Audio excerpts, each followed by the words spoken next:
Hey, it's Clay, CPAP My Way, CPAPMyWay.com. Today I am here to discuss how you can find a Medicare CPAP supplier near you.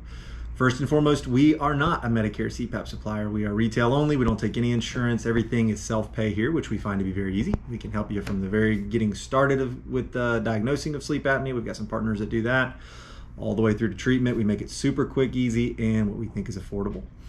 But if you're a person that has Medicare and you want to use your Medicare, you can't do it here. So I want to kind of give you some guidance because I have done a lot of that in my past life with another company that I ran. And I want to walk you through what website to go to, how to find somebody near you, and then how to determine if you even qualify for a CPAP through the Medicare local coverage determination. So I'll also tell you it's not a guarantee that you're going to get like the brand new AirSense 11 or something like that. There's quite a few different CPAPs that are covered by Medicare. Medicare technically calls a CPAP an E0601. It's a procedural billing code, so they don't care what model it is. They just care that it has E0601 coverage determination. So there is no guarantee that you'll get a specific model if you're going through insurance, but at least you can know where to go. And then you can probably call those people and ask them what model you would get. But do it all in advance so that you take charge of your own situation.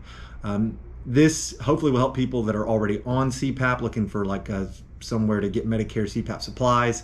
Maybe somebody that's been diagnosed with sleep apnea recently needs to find out where they could find a CPAP locally. Or if a person's just trying to get diagnosed with sleep apnea from the very get-go, at least you'll know who you could go to after you've worked through the doctor part of it. So hopefully you enjoy it. Thumbs up if you do. Subscribe for more. If you got any comments, questions, input, anything like that, throw them in the comments below. Let's jump in. All right, so I'm going to show you here on my computer how I would find a Medicare supplier near me. And then after that, I'm going to show you where you would find your local coverage determinations, which is the criteria that Medicare puts out in order to cover a CPAP. So basically, their rules for being able to bill a CPAP or pay for CPAP for a customer. So let me start by sharing that with you. All right, so what we're going to do is we're going to go to the Medicare.gov/medical equipment suppliers / here. All right. And here you're going to have a couple of boxes. First is going to be your zip code. So I'm going to put in my zip code. And then we're going to tell Medicare what piece of equipment we're looking for. In this case, it's a CPAP. First thing that'll pop up after walkers for some reason is continuous positive airway pressure CPAP devices. So we'll click, and then we're going to search. At this point, we've got our filter up here, right? So Medicare approves payment, distance within 10 miles. There's only one Medicare supplier within 10 miles of me. Obviously, people service much longer than 10 miles. You're probably safe to go within 25 miles.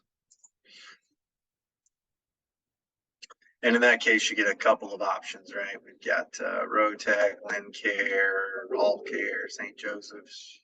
So there's quite a few different suppliers when you actually break it out and go within 25 miles. So it'll also give you a nice little map over here where you can look, relative where you're located, where the different suppliers, Medicare suppliers are located. So the next thing may be a little bit more complicated, and that is coverage guidelines for positive airway PAP devices. And that's for obstructive sleep apnea, right? It goes into what apnea, hypopnea, and all that good stuff is, right? But this is your coverage criteria starting right through here, right? And E0601 is a CPAP to Medicare or auto CPAP, right? You got to be evaluated by a physician. They have to determine you need a sleep test, and you have to do the sleep test. Then your AHI has to be over 15, or your AHI has to be over 5 with excessive sleepiness, hypertension, things like that. If a beneficiary has received instructions from the supplier and all that good stuff, you've been educated on it, then the supplier can bill E0601. Scroll on down here, you'll see an EO470. Don't get confused. That's a BiPAP, right? So that's covered for people with sleep apnea when an EO601 CPAP has been tried and proven ineffective based on all the other stuff, right? And then you can go into how you get a BiPAP. And then, of course, you've got your compliance period for the EO 601, which is the CPAP. You have to hit a minimum of 70%. I'll put a link here for what compliance is as well. So not only do you have to meet the initial guidelines here, right, initial coverage, but you also have to hit minimum usage and continue to follow up with your doctor on the CPAP, proving your compliance and effectiveness for Medicare to continue paying for it.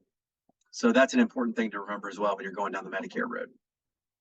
So, it's not overwhelmingly difficult thing to do, but there are some steps involved. Obviously, the first would be to, if you haven't already been diagnosed and gone through the protocols of being prescribed a CPAP, you'd want to go see a doctor, a sleep doctor, and get that process started, where they would do a sleep test and then determine how bad your apnea was. And then if you met those criteria, you could be prescribed one, and you'd have to go through the compliance period and all that good stuff. As always, like to pitch myself as a good option here at CPAP My Way. We can't bill insurance. You'd never be able to get Medicare to cover anything that we're selling here. We're not a Medicare contracted supplier. We don't work with any insurances, quite frankly. But we do make it super easy, because if you're self-paying, you don't have all those guidelines, right? So we can help you get tested. We can help you get a CPAP, help you work through the process of getting the right mask and all that good stuff. And we're really good at it. So we want to pitch ourselves as a good option if you don't have insurance, or if you'd like to avoid those types of insurance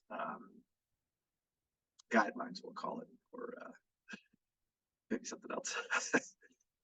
So anyway, I hope you liked the information. If you did, hit us with a thumbs up. We really appreciate that. Comment with anything you'd like expanded on, and subscribe if you want more info.